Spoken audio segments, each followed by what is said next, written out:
everyone, I just recently got into painting garage kits, and what you're seeing right now is my first one. Today I'll be showing you my process of making my second one, as well as some things I learned along the way. I hope you enjoy.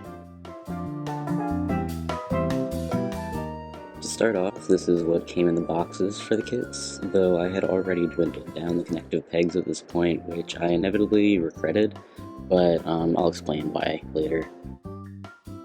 Here I give you a look at the little instruction manual that's given. You can kind of see how long the connective pegs were initially and the state of them before I started painting and all that. At this point I'd already sanded down each piece to create a smooth surface, though these kits are really nicely made, so not too much was necessary.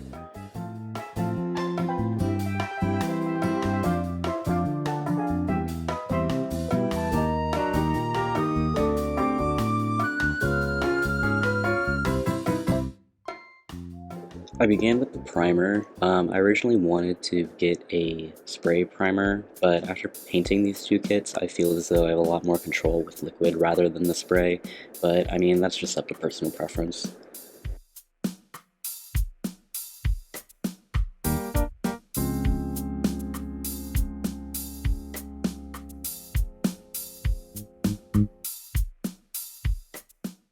I spent a lot of time with the primer since I had also learned that however the primer lays down and dries, that will be visible on the final product. I made sure that each piece was as smooth as possible, so I had a nice base to work on. To let the individual pieces dry, I just used alligator clips and stuck them onto a piece of styrofoam, which wasn't, I guess, ideal, but it got the job done at least. Now, after all that has dried up nicely, it's time for the paints. Personally for me, I didn't want to go too crazy on the price of them. One, because I didn't know if I'd actually like doing this, but I got a value pack which had a pretty good selection of colors, as well as metallics, which I needed. Though they are pretty small tubes, so I did end up running out of white at the end and had to use paint markers, but I think it all worked out in the end.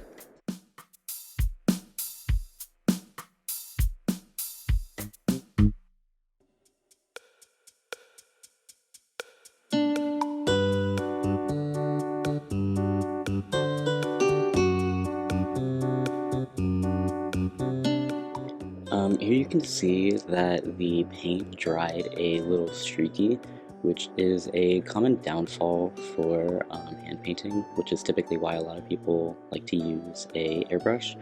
But maybe a little bit too late into the process, I realized that you can add a little bit of water to paint, and it creates more of a sleek design. It does take longer to dry, but I think it looks a lot better, and as you can see, the comparison between these two.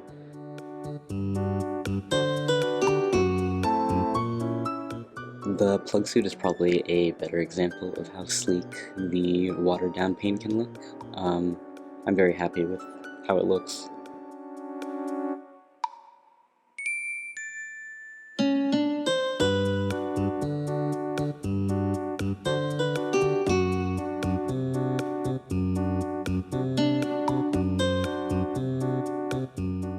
I really enjoyed mixing the colors, maybe a lot more than I expected to, especially with the metallics. It just is honestly really pretty.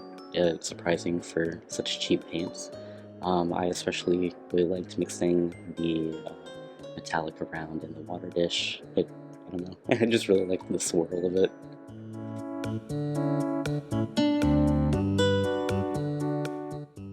For more intricate details, I used my thinnest brush and got super close to the piece, as well as using my other hand to stabilize my painting hand.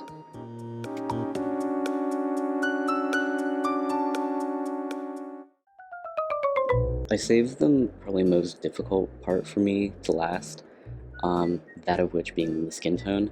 I had an issue with my first kit.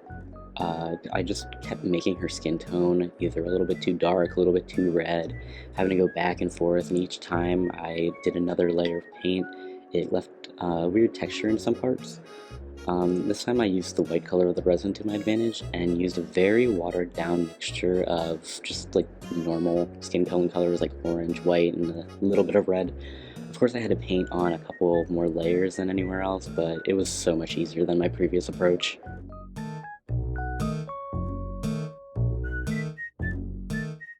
Next up is my favorite part of the process that I believe really makes the figure. Using pastels or really any kind of powder pigment is a really easy way to add shading for honestly just really low effort, but makes all the difference.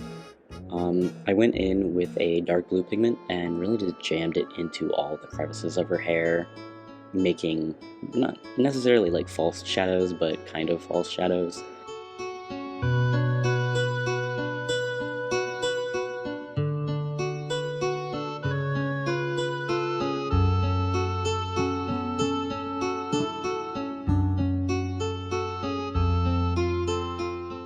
I then went with the same approach with her skin. I used a red pastel and just put where blush would be, adding it in like little crevices, just to make her skin look a lot less flat and more lively.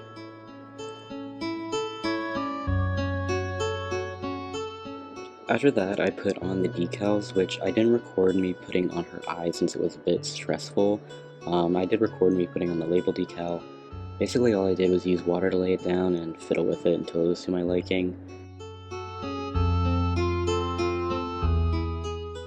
Here's how everything looks all painted and ready for sealant. You can also kind of see some occasional blemishes from the alligator clips since there was nowhere to grab onto to let them dry, which was due to me cutting the connective pegs at the beginning. I'm not too peeved about it, but it is something to take into consideration for my next kits. I had initially planned to use gloss for the plug suit and matte for everything else, but it ended up being super humid and it just didn't look right, so I ended up just using gloss for everything. But before I made that decision, I used painters tape to section off what I wanted to be glossy and what I wanted matte, and there's an example of how it looked on my first kit. When actually spraying the sealant, I did it outside for good air circulation, and I also wore a mask so I didn't breathe in too much of the chemicals. I had also held each piece a little bit farther away from the actual spray and just kind of let it fall onto each piece for a little bit of a smoother finish. Finally, I used some super glue to connect each piece. I've seen people use metal rod, but I didn't care enough to do that. But the super glue has been super reliable with me with fixing broken figures, and I think it worked well. After that, I can finally call this project finished.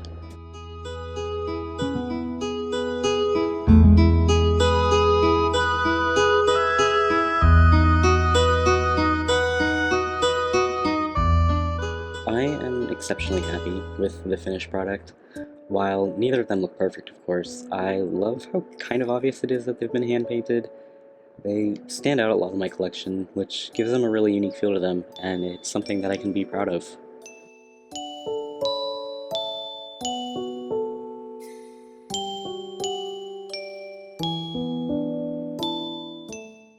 I wanted to give a special thank you to those on my figure collection who gave me lots of helpful advice, as well as those who presented me with lots of words of encouragement. If you made it this far, I wanted to thank you as well for watching. I hope you enjoyed, and take care.